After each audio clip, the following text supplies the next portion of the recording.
sistem pendukung keputusan tugas PA untuk membahas metode SMART dalam Decision Support System. Saya memilih metode SMART atau Simple Multi Attribute Rating Technique. Nah, sebelum masuk ke metode SMART, sebelumnya saya akan bahas dulu konsep DSS terlebih dahulu. Nah, DSS ini ada beberapa tingkatan. Menurut Stephen L. Alter, dapat dibagi menjadi 6 tingkat. Tingkat yang pertama, sebenarnya ini seperti step atau langkah sih, dari langkah terkecil atau terendah sampai langkah final atau make decision-nya. Di sini kita bisa lihat yang pertama adalah retrieve information element. Jadi di sini itu dukungan terendah, disebut dukungan terendah karena dalam step ini atau dalam langkah ini dia hanya mengumpulkan informasi dan menseleksi beberapa informasi yang diperlukan aja. Kemudian menganalisis analyze entire files. Jadi ketika informasi tersebut sudah dikumpulkan, langkah selanjutnya dianalisis. Di sini biasanya si penentu keputusan akan memberikan wewenang ke beberapa orang, di sini contohnya manajer, untuk menganalisis dan melihat file secara lengkap, file yang telah diseleksi tadi. Kemudian prepare report from multiple files dengan menganalisis. Nah, hasil analisis itu nanti dijadikan sebuah laporan dari semua file yang dianalisis tadi. Kemudian setelah kita melaporkan, kita bakal estimate decision consequence, memungkinkan melihat dampak dari keputusan atau dari hasil analisis tadi. Jadi hasilnya itu nanti outputnya berupa laporan dari analisis, kemudian menjadikan inputan terhadap estimasi dampak dari setiap keputusan. Kemudian langkah selanjutnya propose decision.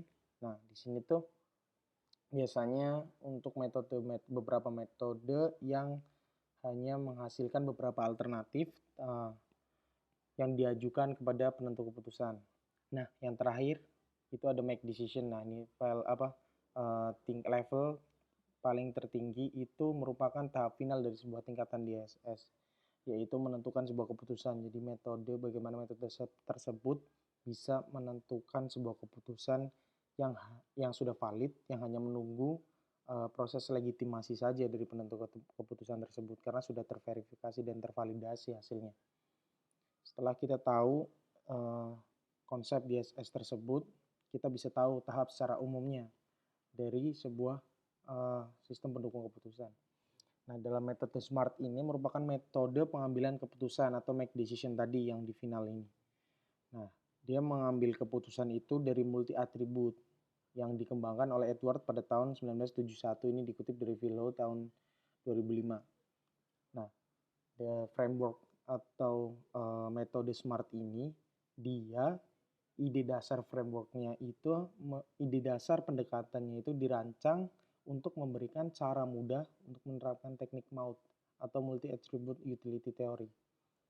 Selama bertahun-tahun, kegagalan dalam metode ini telah diidentifikasi dan telah diperbaiki, yang menciptakan metode SMART dan SMARTER yang menyajikan dua bentuk berbeda untuk memperbaiki kekurangan ini. Jadi, metode SMART itu ide dasarnya. Teknik pembuatan keputusan multi atribut ini digunakan mendukung pembuat keputusan dalam memilih antara beberapa alternatif. Setiap pembuat keputusan harus memiliki sebuah alternatif yang sesuai dengan tujuan yang dirumuskan.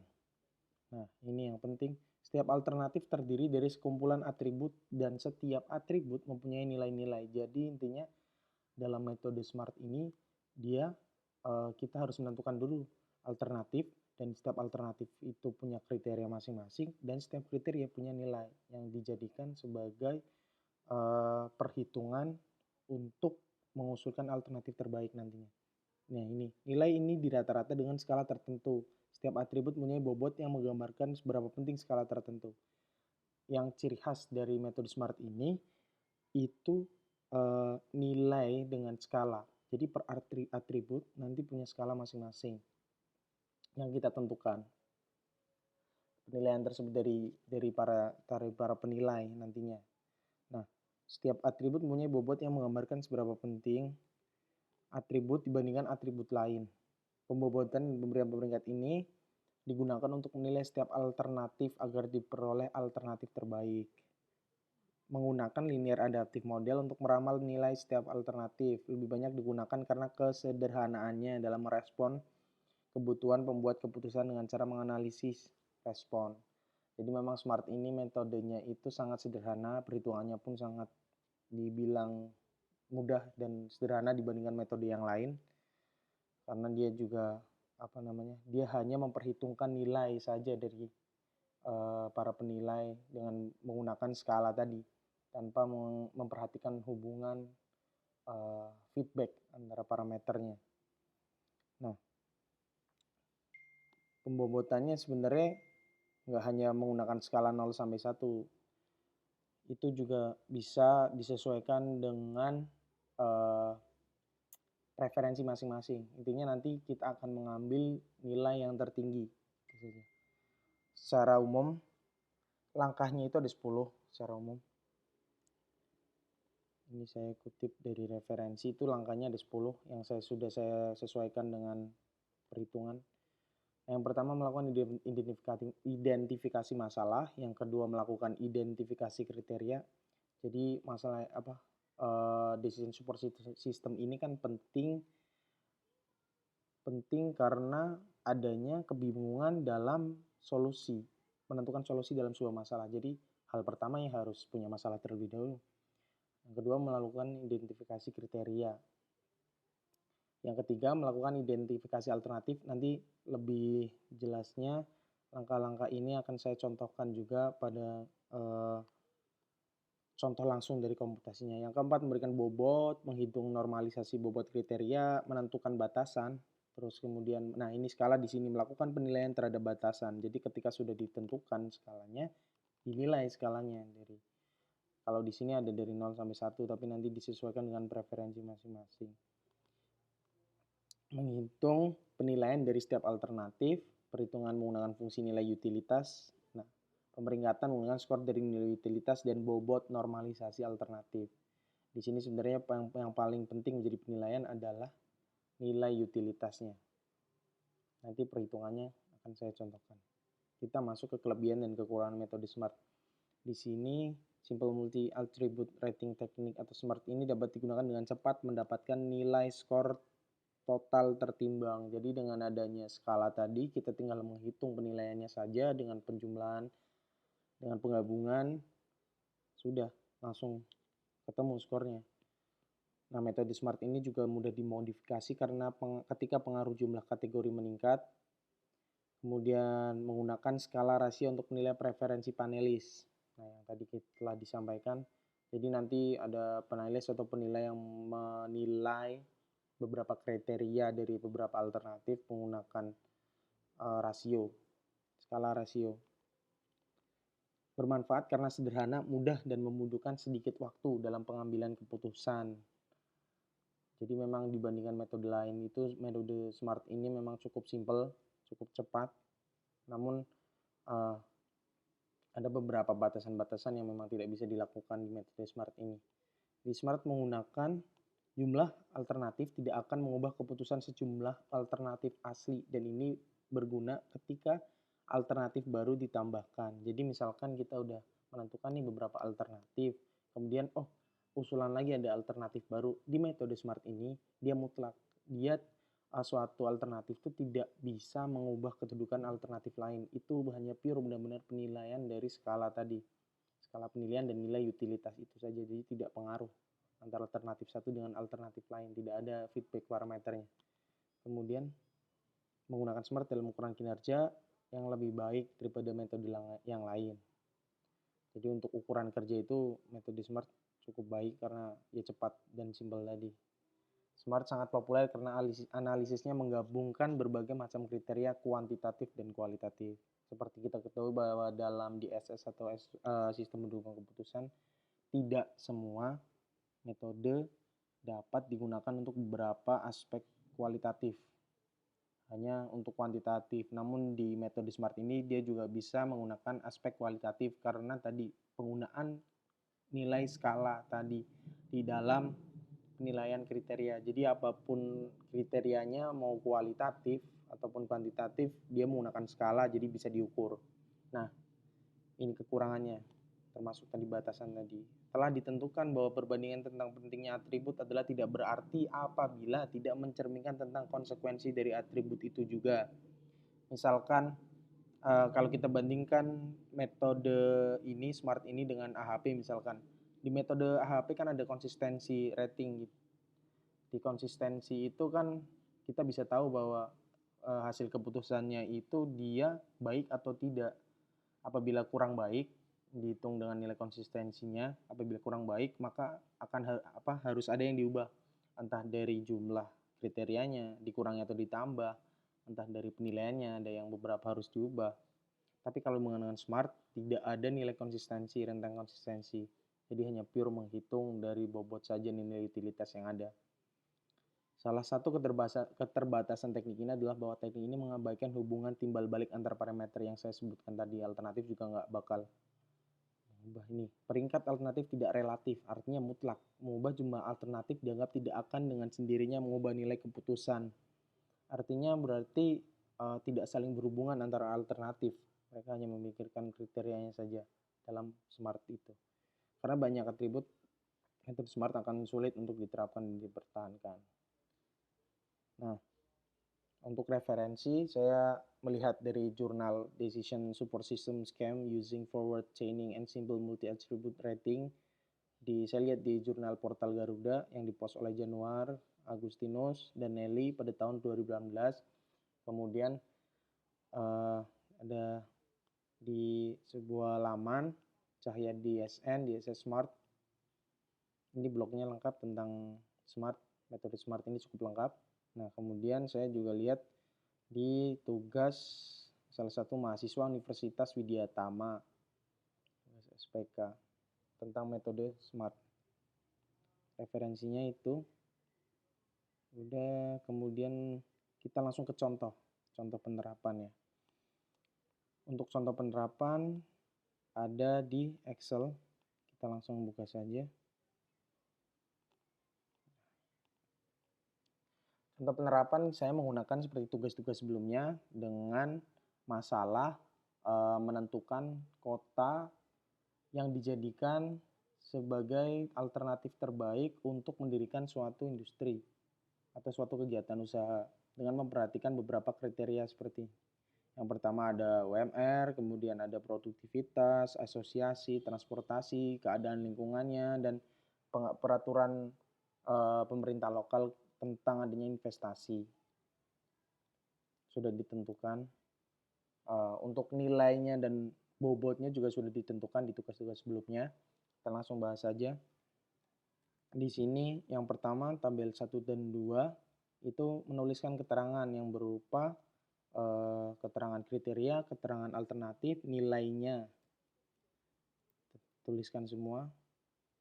Kemudian kita juga tuliskan ini, mana yang merupakan benefit, mana yang merupakan cost. Karena perhitungan benefit dan cost nanti dinormalisasi di nilai utilitasnya itu berbeda. Misalkan kita terapkan tadi langkah-langkahnya, melakukan identifikasi masalah jelas, kota mana yang akan dipilih. Melakukan identifikasi kriteria, sudah kriterianya kita identifikasi, ada 6 kriteria di sini ya kan. Kemudian mengidentifikasi alternatif. Nah, identifikasi alternatif ini berupa kota yang akan ditentukan, mana saja Surakarta, Jogja, Klaten, Boyolali, Makassar. Selanjutnya adalah memberikan bobot pada kriteria. Setelah kita menulis keterangan, yang langkah selanjutnya adalah memberikan bobot atau WJ, kita singkat WJ. Bobot ini juga sudah ditentukan, kemudian di total hasilnya 1. Langkah selanjutnya adalah melakukan normalisasi bobot kriteria. Normalisasi itu kan sebenarnya dari bobot dibagi jumlah seluruh bobot. Bobot tersebut dibagi jumlah seluruh bobot WJ per sigma WJ. Karena jumlahnya tetap 1, maka hasilnya sama semua, normalisasinya. Kemudian setelah kita normalisasi, nah ini langkah yang merupakan ciri juga dari metode SMART, menentukan batasan. Nah, ini batasan-batasannya sangat baik, cukup, dan kurang. Batasan parameter batasannya. Kemudian setelah menentukan batasan, Langkah selanjutnya adalah menentukan penilaian terhadap batasan. Ketika ini, setiap kriteria kita nilai batasannya, kita nilai setiap kriteria dalam sebuah alternatif itu kita nilai. Misalkan kita ambil A1 kriteria 1, seluruh kriteria kan A1 sampai A6. A1 kita lihat di sini merupakan cost yang berupa UMR. Jadi kita tentukan. Berarti kan semakin kecil UMR semakin baik. Makanya misalkan di atas 3.200.000 UMR itu nilainya jelek. 1. Nilainya kurang. 3 juta sampai 3.200.000 itu nilainya cukup. 2.500.000 sampai 2.900.000 nilainya baik. Dan kurang dari 2.500.000 nilainya sangat baik. Begitu juga dengan yang lainnya. Ini untuk cost, kemudian contoh yang benefit, misalkan kita ambil produktivitas. Untuk produktivitas kurang dari 1, nilainya 1. Produktivitas 2, nilainya cukup. Produktivitas 3, nilainya baik. Lebih dari 3, sangat baik atau 4, sesuai dengan parameter atau batasan yang telah ditentukan. Kemudian langkah selanjutnya adalah menghitung penilaian terhadap setiap alternatif. Jadi kita tuliskan semua alternatif dari setiap kriteria. Kita tuliskan B1 ada A1, A2 sampai A6 sampai B5 semuanya. Nah, kita hitung. Semua kan punya nilai nih. Kita lihat dari tabel awal. Ini ada nilainya nih. Misalkan B1 A2-nya 3, terus A1-nya 3 juta, A3-nya 3, A4 0,7, A5 0,6 dan A6-nya 2. Nah, kita tentukan nilainya berdasarkan tabel ini, tabel skala tadi. Jadi misalkan kita ambil saja salah satu ya. Untuk data B1, untuk A1 3 juta. 3 juta itu dia masuk ke 3 juta sampai 3.200.000, nilainya 2. Jadi kita masukkan nilai 2. Kemudian A2. A2 itu 3. A2 kita lihat 3 itu masuk di nilai 3. Kita masukkan 3, kemudian A3 nilainya 3, kita lihat nilai 3 itu masuk ke yang baik. Jadi kita tuliskan 3 sampai A6 dari alternatif 1 sampai alternatif 5. Kita tuliskan semuanya berdasarkan nilai skala tadi. Kemudian kita akan dapat tabel nilai alternatif ya kan, yang nanti akan digunakan sebagai dasar perhitungan nilai utilitas. Nah, tahap ke-9 adalah perhitungan menggunakan fungsi nilai utilitas. Di sini kita tuliskan semuanya dari alternatif 1 sampai 5 tadi. Per kriteria kita tuliskan semuanya karena nanti akan menentukan nilai utilitas, kemudian bobot normalisasi dan skor. Yang terakhir adalah skor. Nah, yang unik dari metode SMART ini, dia menentukan nilai utilitasnya itu seperti penentuan normalisasi pada metode Prometi. Jadi untuk nilai benefit, nilai utilitas untuk kriteria yang merupakan benefit itu menggunakan C nilai tersebut dikurangi C paling rendah dalam kolom tersebut, dalam kriteria tersebut, dibagi nilai paling tinggi dalam kriteria tersebut dikurangi nilai paling rendah. Kemudian untuk cost itu nilai maksimal dikurangi nilai tersebut dibagi nilai maksimal kriteria tersebut dikurangi nilai minimal kriteria tersebut, seperti metode Prometi. Kita contohkan saja untuk A1. Nah, A1 kita lihat dia merupakan cost. Nah, kalau cost berarti C maksimal kita lihat dari ini kan 4, C maksimal dari penilaian kan 4 harusnya kan. Dibagi nilai tersebut dibagi 4 min 1 kan 3.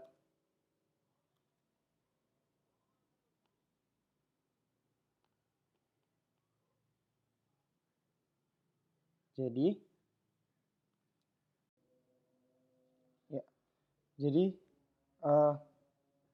seperti yang tadi telah saya sampaikan, bedanya dengan Prometi, kalau Prometi kan dia nilai C min dan C max-nya kan dia dihitung dari tabel dari kriteria tersebut. Kalau ini tuh dilihat dari tabel parameter. Jadi nilai maksnya 4 dan nilai minnya 1. Jadi misalkan untuk A1 dari alternatif 1 itu dia 4 dikurangi nilai tersebut karena merupakan cost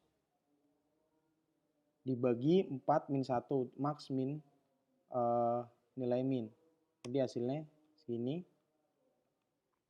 Nah, misalkan kita ganti untuk benefit. Benefit berarti apabila nilainya semakin tinggi nilai berarti semakin baik, semakin besar hasilnya. Berarti dia nilai tersebut dikurangi nilai minimal dibagi nilai maksimal dikurangi nilai minimal. Lihat dari sini.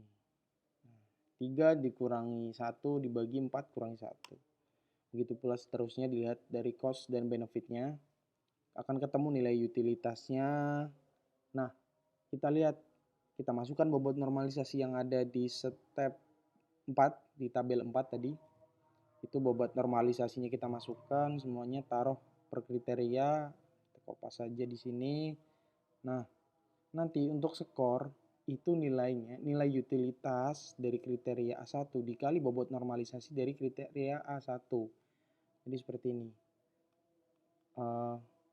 0,6 kali 0,3 ditambah 0,6 untuk A2 dikali bobot normalisasi A2 ditambah nilai utilitas A3 dikali bobot normalisasi bobot normalisasi A3 yaitu 0,1 seterusnya sampai kriteria terakhir A6. Nilai utilitas A6 dikali bobot normalisasi A6. Selesai. Kemudian semuanya juga seperti itu sampai ke alternatif 5 akan keluar langsung skornya. Untuk 1 0,6, 2 0,5, 3 0,533, 4 0,4 dan 5 0,5. Nah, dari skor ini akan langsung bisa ke step terakhir yaitu perankingan. Yang tadi kita sampaikan pemeringkatan menggunakan skor dari nilai utilitas dan bobot normalisasi alternatif. Jadi nanti kita ranking langsung. Skor semakin tinggi skor berarti nilainya semakin baik. Kalau di sini langsung kita peringkat satunya adalah alternatif 1, peringkat 2-nya alternatif 3, peringkat 3-nya alternatif 5, peringkat 4 alternatif 2 dan peringkat 5-nya alternatif 4. Kita lihat berarti kita ingin menentukan kota mana yang terbaik. Berarti kita lihat peringkat satunya merupakan dari kota Surakarta. Jadi sama seperti metode-metode yang lainnya, itu alternatif terbaik merupakan kota Surakarta. Jadi mungkin metode ini bisa digunakan secara valid dengan baik. Terima kasih, itu saja yang bisa saya sampaikan. Kurang lebihnya mohon maaf. Wassalamualaikum warahmatullahi wabarakatuh.